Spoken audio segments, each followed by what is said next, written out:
Hello and welcome to RealTalkRealPeople.com. We are so excited to have Naseem Maat, who is a number one massage therapist, but more than that, he has a lot to talk about. Just to give you a little background on Naseem, in 2005, he survived a near-death experience with diabetes and a blood glucose level of 675. If you don't know, that is more than 570 points above normal. And while he was in the hospital for several days, Naseem credits his recovery to God, his wife, his family, and his belief that there's a better way to live. And his, I want to say tagline, but he emphatically says, it may sound strange, but diabetes saved my life. Naseem, welcome to Real Talk, Real People. How are you? I'm doing very good. Thank you for inviting me, Jen. I really do appreciate it. No problem.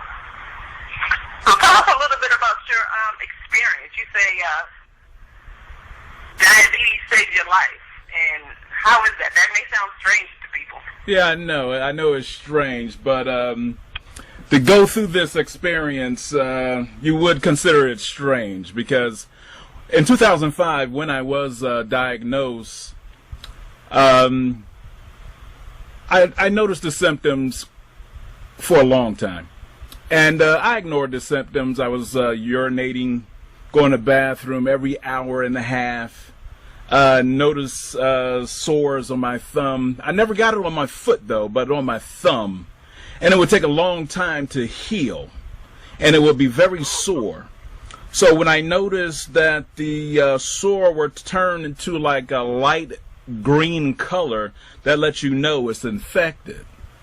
So when I went to visit my doctor, she asked me how am I feeling. I said, I'm doing all right. Everything's fine. A little tired, but everything's fine. So she took some blood work. They don't do blood work there at where she's at. About a week went by. And I noticed I started feeling really tired all the times. Now, this is just not the regular kind of tired, but is it like a lethargic tired? Because, you know, a lot of people are tired and they may think, uh-oh, something's wrong. Right. You know how you feel when you fell asleep on your arm and you wake up? Yeah. I felt that way all over my body. I was going to work, working midnights. And one morning I got up, I thought I heard the phone ring, and I heard the voice recorder, and I could have sworn I heard my doctor. So I went and got the message, turned it on, and it was my doctor said to call her immediately. So I called my doctor, and she said, how you feeling? I said, well, I feel pretty good.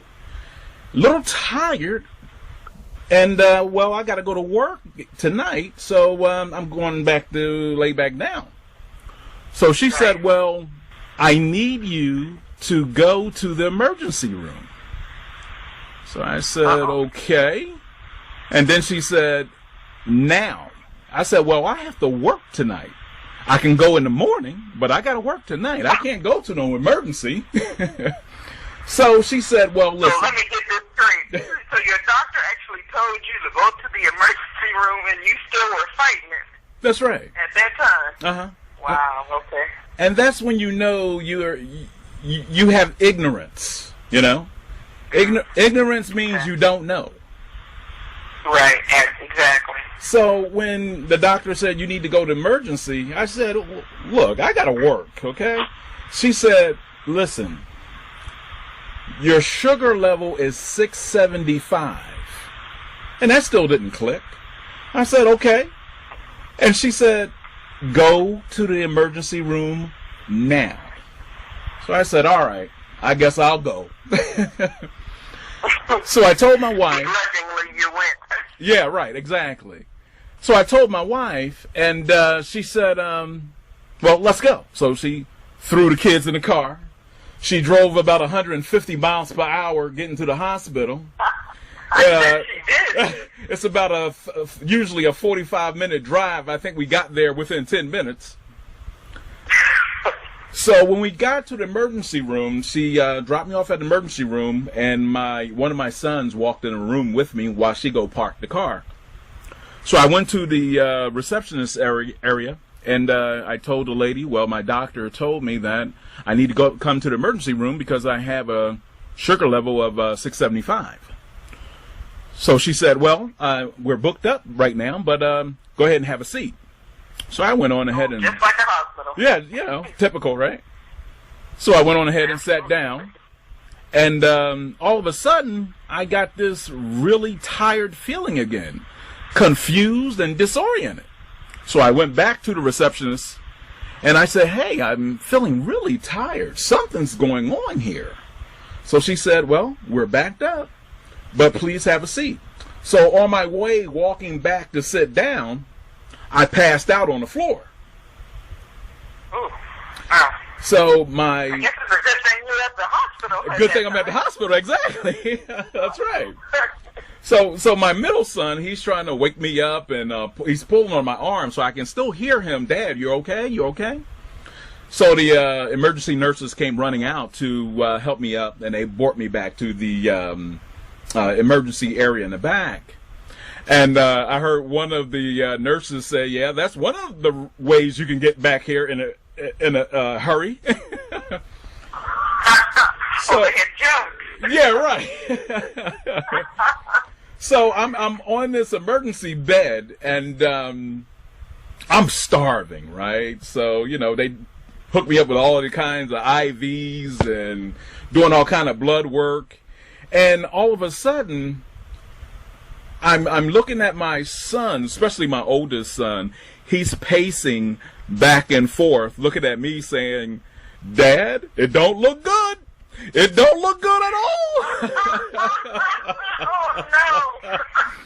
So I told my boys, Dad's going to be fine. Dad's going to be fine. So what happened was I sort of passed out again because I was really exhausted. And the strange thing what happened, I dozed off and I started thinking about my father, because my father died of cancer. And me and two of my brothers, we flew up to Philadelphia. And I had four brothers, but two of my brothers and myself, we flew up to Philadelphia. And we were around his bed, and this actually happened. But I dozed off, like I said, and I was thinking about what I did. I was looking down at him with me and my two other brothers, but my sons are looking down at me on my bed. Oh, wow. That's very deep. So when I was done with that, I came to, and I said to myself, this is deep. This is deep, because it's me and my two brothers, three of us, and I have three boys. You see the correlation with that? Oh, yes. Oh, wow. That was deep. So all in line. Yeah, so, when I woke up, like I said, quite a few hours went by, and I'm starving.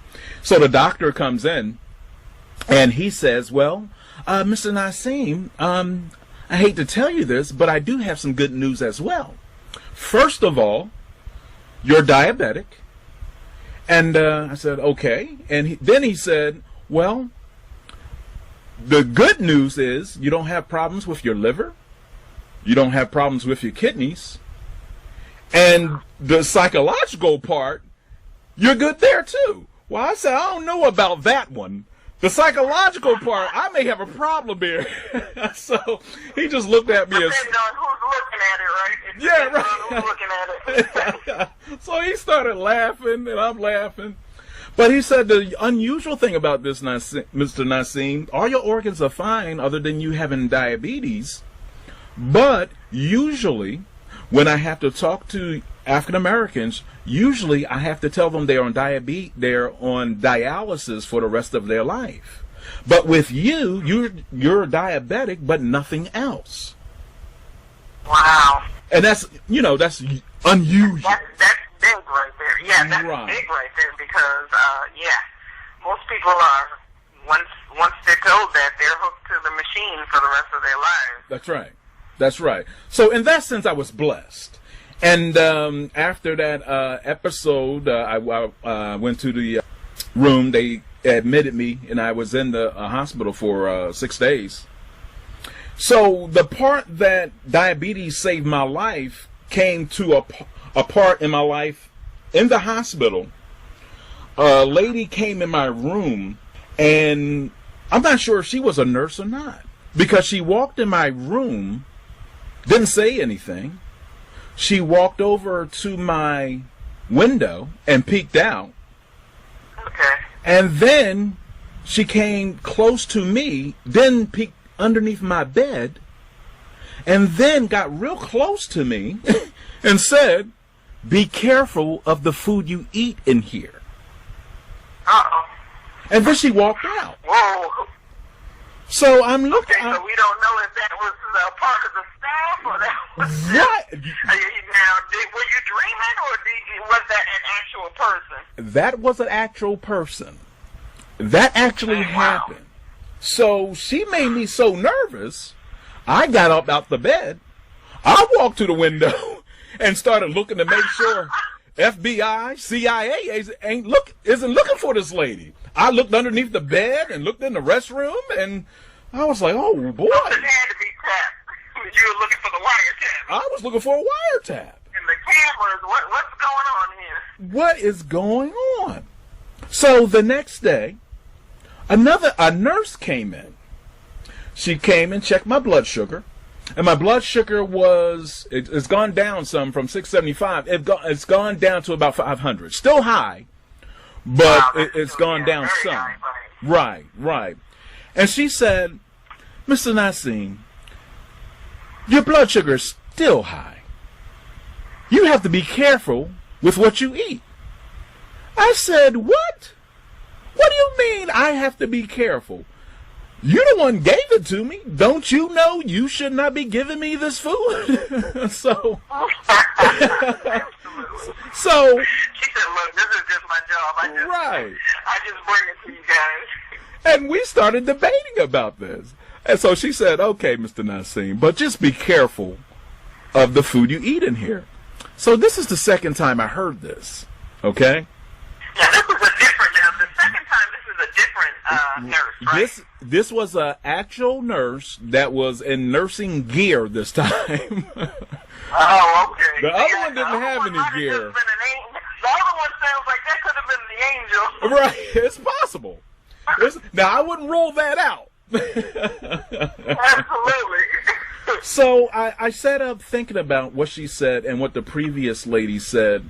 And then before she left, she said, "We have videos on diabetes and health." And she said, "It's right on the TV there." And I said, "Okay." So I thought about that. They had a week of videos on just health, diabetes, how to eat right, how to exercise, how to check your blood glucose level. So I thought about it. Then I went on ahead and started watching the videos. I watched a week of videos in a 24-hour period. Oh, wow. I was hungry. You weren't playing with it.